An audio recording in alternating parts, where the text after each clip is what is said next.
नमस्कार दोस्तों, आज के इस वीडियो में हम बात करने वाले हैं इन्फोर्समेंट डायरेक्टरेट यानी कि प्रवर्तन निदेशालय के बारे में। जानेंगे क्या है प्रवर्तन निदेशालय, कैसे काम करता है, किन किन लॉज पर काम करता है, किस तरीके से इसकी स्थापना की गई थी, यानी कि इससे जुड़े जितने भी इंपॉर्टेंट पॉइंट्स है जो कि आपके एग्जाम पॉइंट ऑफ व्यू के लिए मोस्ट इंपॉर्टेंट है, उन सबको इसी वीडियो में हम लोग डिस्कस करने वाले हैं। साथ ही साथ आज के इस टॉपिक से जुड़े सवाल भी आपको वीडियो के आखिर में मिलेंगे, तो ऐसे में वीडियो में अंत तक बने रहें। बिना आपका ज्यादा समय लिए चलिए वीडियो को शुरू करते हैं।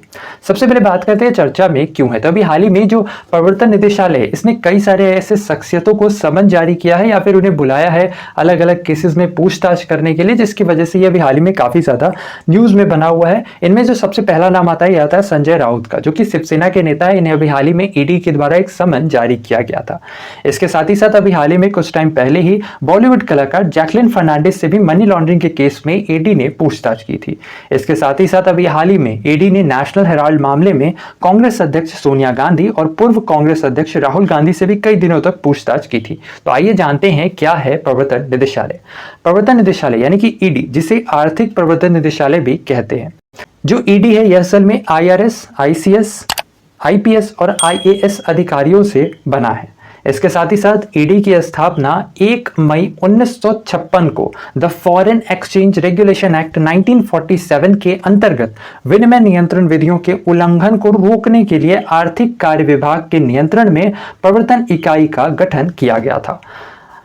इसके साथ ही साथ वर्ष 1957 में हालांकि इसका नाम परिवर्तित किया गया। पहले जो इसका नाम प्रवर्तन इकाई था, इसे अब बदलकर प्रवर्तन निर्देशालय कर दिया गया था। कब किया गया ये भी ध्यान रखना है, वर्ष 1957 में।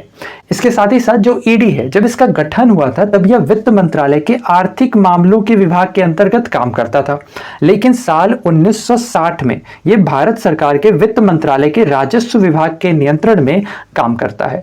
इसके साथ ही साथ ईडी, इसका मुख्यालय नई दिल्ली में स्थित है और ईडी की जो सबसे पहली शाखा थी यह मद्रास में खोली गई थी 1957 में। इसके साथ ही साथ वर्तमान में जो प्रवर्तन निर्देशालय है इसके प्रमुख हैं संजय कुमार मिश्रा। इसके साथ ही साथ ध्यान रखना है कि जो ईडी होते, इसके जो निर्देशक होते हैं, इनकी नियुक्ति असल में केंद्र सरकार एक कमेटी के रिकमेंडेशन के आधार पर करती है। इस कमेटी को चेयर करते हैं सीवीसी यानी कि सेंट्रल विजिलेंस कमिश्नर, और इस कमेटी के अंदर home secretary, secretary of DOPT और रेवेन्यू सेक्रेटरी होते हैं। इसके साथ ही साथ पता होगा कि इनका जो कार्यकाल होता है यह 2 वर्षों का होता है, और अभी हाल ही में जो संजय कुमार मिश्रा हैं इन्हें 1 वर्ष का कार्य विस्तार यानी कि एक्सटेंशन भी दिया गया है। इसके साथ ही साथ ईडी, इसका 5 मुख्य कार्यालय है। कहां कहां? एक तो मुंबई में है, एक चंडीगढ़, चेन्नई, कोलकाता और दिल्ली में स्थित है। साथ ही साथ ईडी के कुल 16 क्षेत्रीय कार्यालय और 11 उप क्षेत्रीय कार्यालय हैं। इसके साथ ही साथ जो क्षेत्रीय कार्यालय होते हैं इसके जो प्रमुख होते हैं इन्हें संयुक्त निर्देशक यानी कि इन्हें जॉइंट डायरेक्टर कहा जाता है। इसके साथ ही साथ जानते हैं ईडी किन कानूनों के तहत और कैसे कैसे काम करता है। असल में ईडी इन 5 कानूनों के तहत काम करता है, जिनमें सबसे पहला है prevention of money laundering act 2002। इसके साथ ही साथ विदेशी मुद्रा प्रबंधन अधिनियम 1999, जिसे फेमा के नाम से जाना जाता है यानी फॉरेन एक्सचेंज मैनेजमेंट एक्ट। इसके साथ ही साथ अगला है भगोड़ा आर्थिक अपराधी अधिनियम 2018। इसके साथ ही साथ विदेशी मुद्रा विनियमन अधिनियम 1973 और साथ ही साथ विदेशी मुद्रा संरक्षण और तस्करी अधिनियम 1974। जानते हैं एक एक करके इन 5 कानूनों के बारे में संक्षिप्त रूप से। तो सबसे पहला आता है prevention of money laundering act 2002, जिसे पीएमएलए के नाम से भी जाना जाता है। यह कानून असल में उन लोगों पर लागू होता है जो ब्लैक मनी को वाइट करते हैं, और इसी को रोकने के लिए जो ईडी है इसके द्वारा यह कानून लाया गया था। इस कानून के इस्तेमाल से जहां धन शोधन के अपराधों की जांच ईडी के द्वारा की जाती है, वहीं अगर जांच सही पाई गई तो वैसे कंडीशन में उस व्यक्ति की संपत्ति की कुर्की और उसकी जब्ती और साथ ही साथ मनी लॉन्ड्रिंग के अपराध में शामिल व्यक्तियों के खिलाफ मुकदमा भी चलाया जाता है।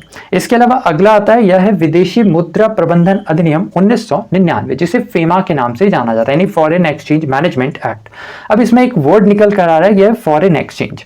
असल में किसी भी कंट्री के ग्रोथ के लिए, किसी भी कंट्री के डेवलपमेंट के लिए जो फॉरेन एक्सचेंज है यह बहुत जरूरी है, और साथ ही साथ किसी भी कंट्री के लिए अगर फॉरेन एक्सचेंज होगा तभी उस देश का जो फॉरेन रिजर्व है वो ज्यादा हो पाएगा। ठीक है, तो ये बहुत ही जरूरी होता है किसी भी कंट्री के डेवलपमेंट के लिए। But at the same time इस कानून का दुरुपयोग भी होता है, और इसी के रिगार्डिंग इस कानून के दुरुपयोग को रोकने के लिए ईडी ने FEMA नामक कानून लाया है, यानी कि अगर कोई व्यक्ति इस कानून का उल्लंघन करता है तो उस पर ईडी कार्रवाई करता है। ईडी यानी प्रवर्तन निदेशालय फेमा के उल्लंघन के दोषियों की जांच करता है और अगर वो व्यक्ति इसमें दोषी पाया जाता है तो वैसे कंडीशन में उस व्यक्ति से 3 गुना तक जुर्माना राशि भी ईडी चार्ज कर सकता है। इसके साथ ही साथ अगला आता है भगोड़ा आर्थिक अपराधी अधिनियम 2018, जिसे FEOA यानी कि फ्यूजिटिव इकोनॉमिक ऑफेंडर एक्ट 2018 के नाम से भी जाना जाता है। इसके अंतर्गत सबसे पहले जानते हैं कि इकोनॉमिक ऑफेंडर होते कौन है। असल में देश में कई सारे लोग ऐसे हैं, और ये तो भारत में भी हाल ही में काफी ज्यादा न्यूज में भी रहा है। कई सारे देश के लोग ऐसे हैं जो क्या करते हैं, अलग अलग बैंक से लोन लेते हैं और लोन लेने के बाद क्या करते हैं, वो अपने देश को छोड़कर दूसरे देश में चले जाते हैं। तो ऐसे कंडीशन में होता क्या है कि ये हमारी लीगल बाउंड्री से बाहर हो जाते हैं, और जैसे ही ये हमारे लीगल बाउंड्री से बाहर होते हैं तो उन्हें अरेस्ट करना ये भी हमारे क्षेत्र में नहीं आता है। तो वैसे कंडीशन में इन्हें वापस से किस तरीके से देश में लाया जाए, कैसे उन्हें वापस से भारतीय कानून की प्रक्रिया में लाया जाए, इसके लिए यह कानून लाया गया था, भगोड़ा आर्थिक अपराधी अधिनियम 2018। इसके साथ ही साथ एक और यहाँ पर अधिनियम है जो है विदेशी मुद्रा विनिमयन अधिनियम 1973। हालांकि इसे अब निरस्त किया जा चुका है। इस कानून को भारत में विदेशी भुगतानों पर नियंत्रण लगाने और विदेशी मुद्रा का सदुपयोग करने के लिए बनाया गया था।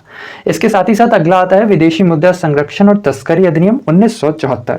इस कानून के तहत ईडी को विदेशी मुद्रा प्रबंधन अधिनियम 1999 के उल्लंघन के संबंध में निवारक निरोध यानी कि प्रिवेंटिव डिटेंशन के मामले में प्रायोजित करने का अधिकार होता है।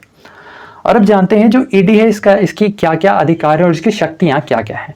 ईडी यानी कि इन्फोर्समेंट डायरेक्टरेट को काला धन के कारोबार में लिप्त व्यक्तियों को गिरफ्तार करने, उन पर मुकदमा चलाने के अलावा आपराधिक कार्यों से प्राप्त संपत्ति को जब्त करने का भी अधिकार होता है। इसके साथ ही साथ किसी भी पुलिस स्टेशन में यदि 1 करोड़ से अधिक की आय अर्जित करने संबंधित कोई मामला आता है तो वैसे कंडीशन में उस आपराधिक मामले पर ईडी के द्वारा कार्रवाई की जाती है। इसके साथ ही साथ पैसों की हेराफेरी के मामले में भी ईडी संपत्ति की तलाशी, कुर्की और जब्ती का आदेश कर सकता है।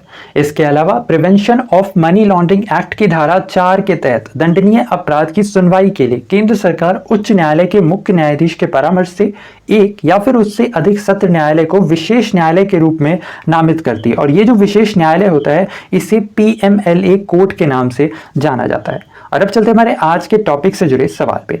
ऐसे में आज का हमारा सवाल है, आपने बताना है कि जो प्रवर्तन निदेशालय है इसका मुख्यालय कहाँ है। इसका आंसर आपने हमें करना है नीचे कमेंट सेक्शन में। तो वैसे में बस आज के लिए इतना ही। उम्मीद करते हैं वीडियो इन्फॉर्मेटिव लगा होगा। अगर वीडियो पसंद आया तो वीडियो को लाइक, शेयर, और अगर चैनल पर नए हैं तो चैनल को सब्सक्राइब करना बिल्कुल ना भूलें। साथ ही साथ बगल में घंटी का आइकन है जिससे दबाकर आप हमारे चैनल से जुड़े सारे नोटिफिकेशन प्राप्त कर सकते हैं। तो बस आज के लिए इतना ही। अपना ख्याल रखें, स्वस्थ रहें, सुरक्षित रहें। आपसे फिर अगली वीडियो मुलाकात होगी। तब तक के लिए धन्यवाद।